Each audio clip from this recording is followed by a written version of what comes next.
find the value of x in the sum. Root 16 by 25. Root 16 நம்ம square root எடுத்தோம்னா அது 4. So root 25 நம்ம square root எடுத்தோம்னா 5 multiply. So மேலே இந்த ரூட் எக்ஸ் அப்படியே வச்சுக்கோம், தனியாக பிரிக்கும் போது 25 நம்ம ஸ்கொயர் ரூட் எடுத்தோம்னா 5 மல்டிப்ளை 16 by 25 அப்படியே எழுதுகிறோம்.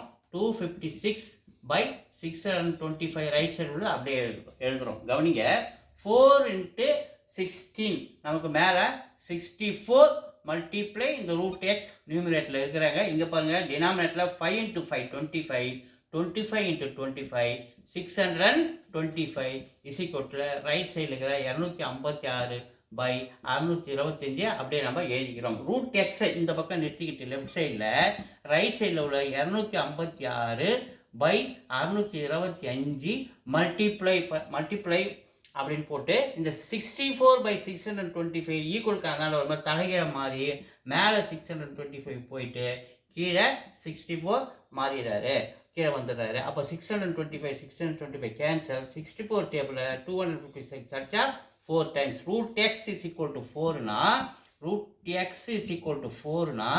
x ஓட வேல்யூ 4 square, that means 16. இதனுடைய ஆன்சர் 16. x ஓட வேல்யூ 16. Thank you.